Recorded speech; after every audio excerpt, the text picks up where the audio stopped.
mo gbàdúrà fún Alhaji Dr. Oriyomi Hamzat lórúkọ Jésù ẹ ní jábọ́. I pray for you in the name of Jesus. Ọlá Ànábì wa Muhammad sallallahu alaihi wasallam. Mo gbàdúrà fún yín Alhaji Oriyomi Hamzat. Ìdìde ẹ̀dá lẹ̀ ń wá. Ìdìde ẹ̀dá lẹ̀ ń wá. Ìtẹ̀síwájú ẹ̀dá lẹ̀ ń wá. Àti jẹ àti mú ẹ̀dá ń lẹ̀ ń wá. Gbogbo ọjọ́ ayé yín bí ó ṣe dá fún yàn lẹ̀ ń lé. Gbogbo ẹni tó ń sáré pé kẹ́ ẹ wálẹ̀ wọ́n máa fi ọwọ́ ara wọn ṣera wọn. Mo ṣe wà ní ọ́fíìsì lọ́sàn yìí, ẹ̀mí Olúwa tọ̀ mí wá fi àdúrà ran ìránṣẹ́ yìí lọ́wọ́. Bàbá lẹ jẹ́ sí wa, ẹ̀gbọ́n lẹ jẹ́ sí wa. Alhaji Dr. Oriyomi Hamzat. Bí ayé ṣe fẹ́ kó rí, bí ọ̀tá ṣe fẹ́ kó rí fún yín, lórúkọ Jésù kò ní rí bẹ́ẹ̀. You are passing through a lot right now. Àráyé sọ̀rọ̀ ìgbà tí a ríra yẹn last náà la ríra last. I am praying for you from the bottom of my heart. I am praying for you from the inner part of my heart. Láti inú ọkàn mi wá, Alhaji Dr. Oriyomi Hamzat, ẹ ní wálẹ̀. Ohun tó ṣẹlẹ̀ yìí, kò sí tí Ọlọ́run ò mọ̀ sí, kò sí bí ìṣẹ̀lẹ̀ yìí ṣe fẹ́ wáyé tí ayé ò ní dárúkọ yín nínú ẹ̀. Torí bí mo ṣe wò ó, ọ̀dọ̀ yín ni wọ́n ti wá polówó nǹkan yẹn. Àbí kò sí ẹ̀sùn kankan lọ́wọ́ yín bó tilẹ̀ wù kó mọ. Gbogbo ẹni tó ń sáré kẹ́ ẹ ṣubú, ìránṣẹ́ Ọlọ́run ni yín, let me call you ìránṣẹ́ Ọlọ́run Alhaji Dr. Oriyomi Hamzat. Gbogbo ẹni tó bá ń sáré kẹ́ ẹ ṣubú, lórúkọ Jésù Olúwa máa bì wọ́n ṣubú. Mo gbàdúrà ẹ ò ní dààmú. Mo gbàdúrà ẹ ò ní dààmú lórí ara yín, lórí ọmọ, lórí aya, lórí ilé iṣẹ́ tẹ́ ẹ ní, ẹ ò ní dààmú. Orí àwọn arúgbó tẹ́ ẹ ti ràn lọ́wọ́, orí àwọn ọ̀dọ́ tẹ́ ẹ ti ràn lọ́wọ́, orí àwọn opó tẹ́ ẹ ti ràn lọ́wọ́, orí gbogbo ènìyàn tẹ́ ẹ ti ràn lọ́wọ́, tẹ́ ẹ ti dùn nínú. Ó tó àkókò tí àwọn orí yẹn máa dìde láti jà fún yín. Ọlọ́run fúnra rẹ̀ yóò jà fún yín. Ọlọ́run fúnra rẹ̀ yóò jà fún yín. Ọlọ́run fúnra rẹ̀ yóò jà fún yín. Bí mo ti ń fẹ́ kó rí fún yín, kó rí bẹ́ẹ̀ fẹ́mi náà. Bí mo ti ń fẹ́ kó rí fún yín, Alhaji Dr. Oriyomi Hamzat, kó rí bẹ́ẹ̀ fẹ́mi náà. Mi rí time láti jókòó ṣe fídíò. Mo ṣe wà nínú mọ́tò nsìn ni mo ṣe ní kí n ṣe wọn bá tí n bá lè ṣe. Alhaji Dr. Oriyomi Hamzat, lórúkọ Jésù ẹ ní wálẹ̀, ẹ ní wálẹ̀, ẹ ní wálẹ̀, ẹ ní wálẹ̀, ẹ ní wálẹ̀, ẹ ní wálẹ̀, ẹ ní wálẹ̀, ẹ ní wálẹ̀, ẹ ní wálẹ̀. Olúwa yóò gba ìjà yín jà. Olúwa yóò gba ìjà yín jà. Ọlọ́run yóò gba ìjà yín jà. Eléyìí dàbí ìdánwò. Ó dàbí ìdánwò lọ sínú ògo tuntun, lọ sínú ògo mìíràn. Ẹ má bínú, mo ń drive lọ́wọ́ ni. Eléyìí dàbí ìdánwò. Ó dàbí ìdánwò. Ó dàbí ìdánwò sínú ògo mìíràn. Ó dàbí test sínú ibi gíga mìíràn. Lórúkọ Jésù, ìpele tó kàn tọ́lọ́run mú yín lọ, ó máa mú yín débẹ̀. Ìránṣẹ́ Ọlọ́run Alhaji Dr. Oriyomi Hamzat, mo gbàdúrà ẹ ò ní ṣubú, ẹ ò ní dààmú, ẹ ò ní ṣubú, ẹ ò ní dààmú, ẹ ò ní ṣubú, ẹ ò ní dààmú. Mo gbàdúrà fún ọmọ wa náà, Sílẹ̀kùn Ọlá, olórin Naomi.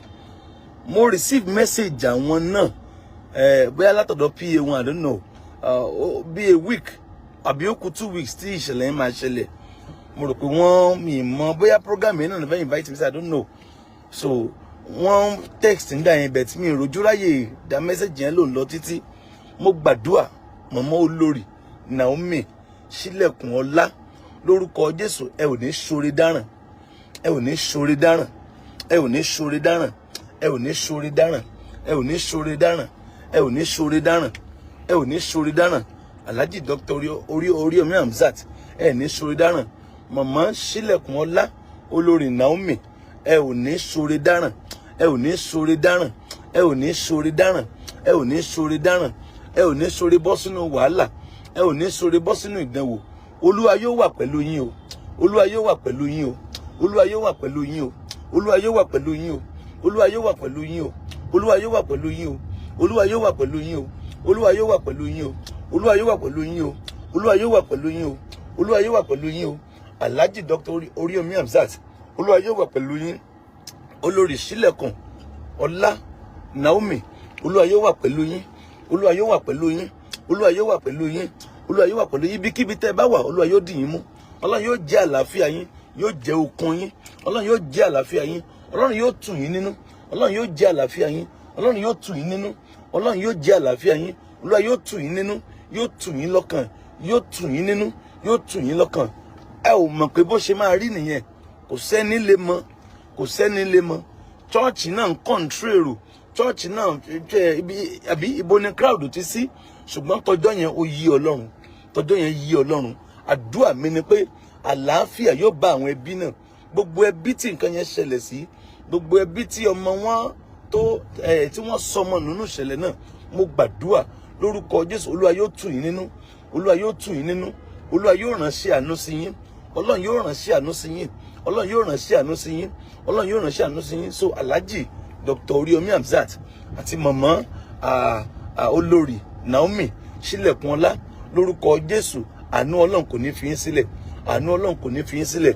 Lórúkọ Jésù, bí ayé ṣe fẹ́ kó rí, kò ní rí bẹ́ẹ̀ fún yín o, kò ní rí bẹ́ẹ̀ fún yín o, kò ní rí bẹ́ẹ̀ fún yín o, kò ní rí bẹ́ẹ̀ fún yín o, kò ní rí bẹ́ẹ̀ fún yín o, kò ní rí bẹ́ẹ̀ fún yín o, kò ní rí bẹ́ẹ̀ fún yín o. Ẹ ó máa tẹ̀síwájú, ẹ ó máa tẹ̀síwájú, ẹ ó máa tẹ̀síwájú lórúkọ Jésù, ẹ ó máa tẹ̀síwájú lórúkọ Jésù, ẹ ó máa tẹ̀síwájú lórúkọ Jésù, ẹ ó máa tẹ̀síwájú lórúkọ Jésù, ẹ ó máa tẹ̀síwájú.